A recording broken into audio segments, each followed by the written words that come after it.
Salut à tous et bienvenue dans cette nouvelle vidéo d'Objectif Photographe. Aujourd'hui, c'est un cours sur les différents modes de mesure de l'exposition.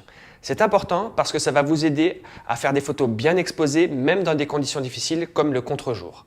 Mesure spot, pondérée centrale, matricielle, vous en avez déjà entendu parler, mais vous ne savez pas vraiment ce que c'est. Pas de panique, je vous explique tout et ça simplement.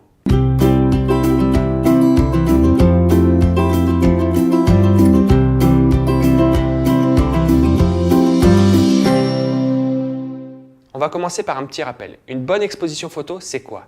C'est très simple, c'est une photo qui est ni trop sombre, c'est-à-dire sous-exposée, ni trop claire, c'est-à-dire surexposée. C'est une photo moyenne en gros, au milieu des deux.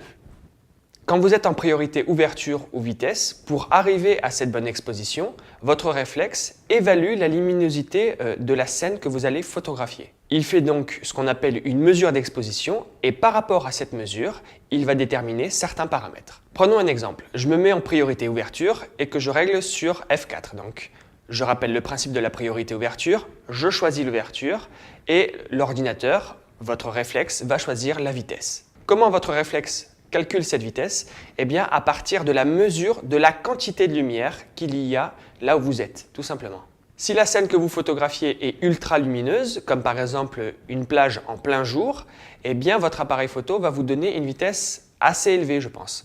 Pourquoi? Parce qu'il y a énormément de lumière et ce qu'il veut à tout prix éviter, votre réflexe, c'est une image surexposée. Le but de votre appareil est de vous délivrer une image moyenne, ni trop sombre, ni trop claire, entre les deux. Et donc à la plage, il va certainement vous donner une vitesse au-dessus de 1 millième de seconde. Mais revenons à notre sujet qui est les différents modes de mesure d'exposition.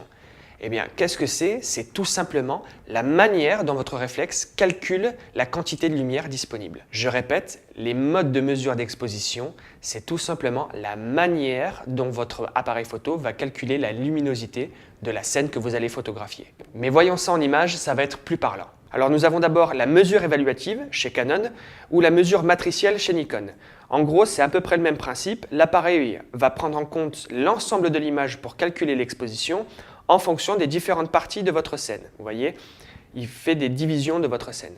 Et dans ces modes, il y a aussi un soupçon d'intelligence artificielle qui va analyser toute la scène et essayer de vous délivrer la meilleure exposition possible. Comment savoir si vous êtes en mesure évaluative ou matricielle?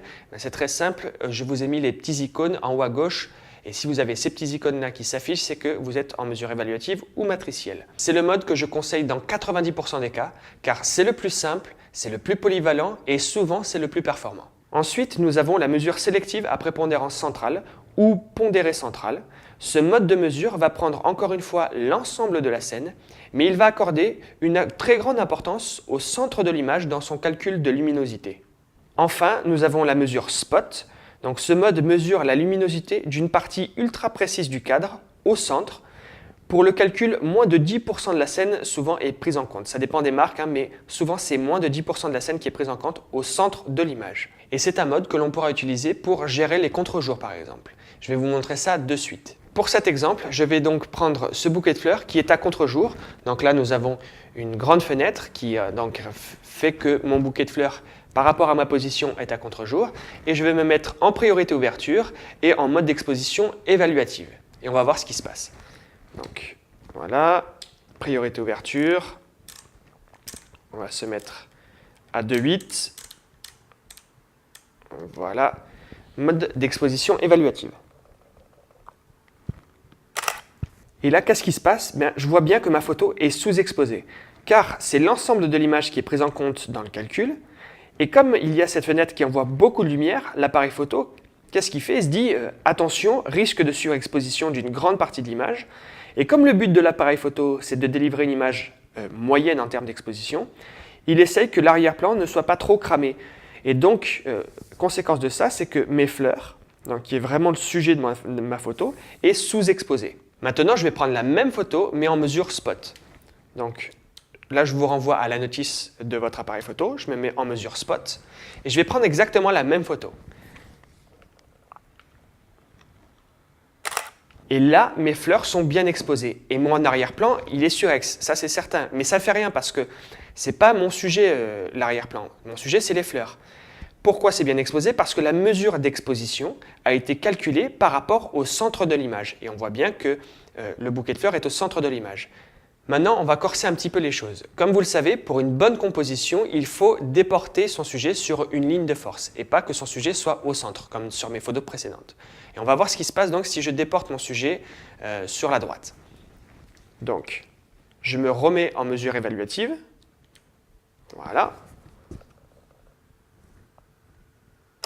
Avec ce mode de mesure, je suis toujours sous-exposé.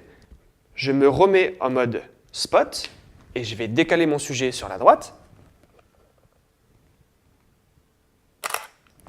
Et là, avec la mesure spot, cette fois-ci, c'est encore plus sous-exposé. Donc l'image, les fleurs sont très très noires. Pourquoi? Parce que le centre de l'image correspond à la fenêtre. Et donc l'exposition est calculée pour bien exposer la fenêtre et non les fleurs. Pour remédier à ce problème, il existe une fonction qui s'appelle la mémorisation d'exposition. Comment ça marche? Eh bien, c'est très simple. Je vais me mettre en mesure spot et je vais placer dans mon viseur, je vais placer le bouquet de fleurs au centre de mon image, de façon à ce que l'exposition soit calculée sur mes fleurs. Et ensuite, je vais appuyer sur un bouton donc, qui s'appelle mémorisation d'exposition. C'est une petite étoile sur les boîtiers Canon. Je vous renvoie à la notice de votre appareil photo.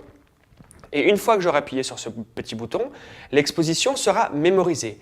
Et ensuite, je vais recadrer l'image pour mettre cette fois-ci le sujet sur une ligne de force. Et je vais prendre la photo avec l'exposition calculée sur mes fleurs. On va voir ce que ça donne. Donc, mesure spot. Là, je me mets dans le viseur, je mets les fleurs au centre. J'appuie sur le bouton mémorisation d'exposition. L'exposition est mémorisée. Je recadre pour décaler mon sujet sur la droite. Et voilà, mon image est bien exposée car j'ai au préalable calculé l'exposition sur mes fleurs avec la mesure spot et j'ai mémorisé l'exposition. J'espère que ce cours vous a plu. Si vous en voulez plus, vous pouvez cliquer ici pour avoir accès à ma vidéo bonus sur la retouche portrait. Vous pouvez aussi vous inscrire à ma chaîne YouTube pour ne rien louper des vidéos fantastiques à venir. Voilà, je vous remercie de m'avoir suivi et à très bientôt. Ah mais c'est pas vrai, mais quel nul putain! Comme une plage en plein jour, ça fait bizarre ça, une plage. Vous vous attendez à un long bêtisier? Bah, malheureusement, maintenant je commence à avoir l'habitude de faire des vidéos et je fais moins d'erreurs, donc désolé, j'ai pas de bêtisier pour cette fois-ci, je ferai l'effort de me tromper la prochaine fois. Ah, vous voyez, là quand même je bafouille un petit peu. Allez, à plus, ciao ciao.